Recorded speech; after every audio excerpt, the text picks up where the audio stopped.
All right, for your water etching tile, you're going to get the one that you have let dry to bone dry. So this should be completely bone dry. And you're going to get the wax, and you're going to get a wax paintbrush. Remember, wax is not good for my paintbrushes, so please make sure you only use the brushes that are labeled for being used with wax. So you're going to get in here and you're going to paint a little design. When we're done, we're going to wash away the clay with a sponge. So you want to create some kind of a design on your tile with the wax.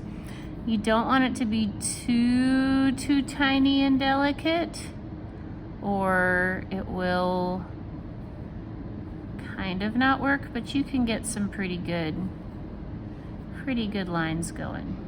So paint the wax onto your design, and then we're gonna leave it overnight to dry. Do not try to go on to the next step today, because that wax really needs to dry completely.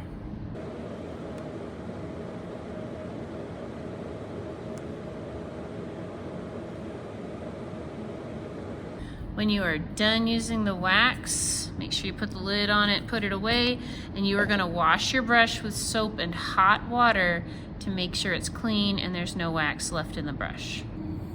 All right, we've let the wax dry overnight.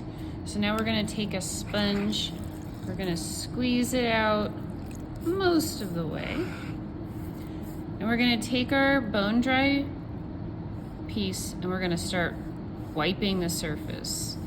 At first it's going to kind of feel like not a whole lot's happening, but as that clay starts to soften up, you'll see we're wiping it away with a little less water. So we're being very gentle here because we don't want to wipe away our wax, and we're just going to keep wiping and wiping, and as you can see, it's starting to remove that layer of clay that's not covered in wax. The parts that are covered in wax are going to not get wiped away. And you get to decide how deep you want this to go. If you've got really tiny little details, if you go too far, they'll start wiping off. So be careful about that. But you definitely want to go far enough that you've got a real raised surface on there, so that it'll show once it gets fired.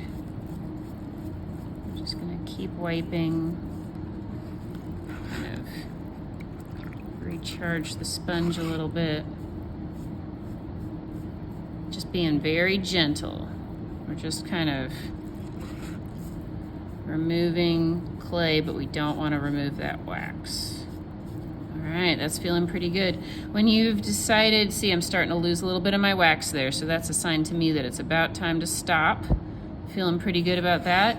We're going to leave that just like it is. We're gonna fire it in the kiln. The wax will burn away in the kiln firing, and then we can come back and add a glaze that shows off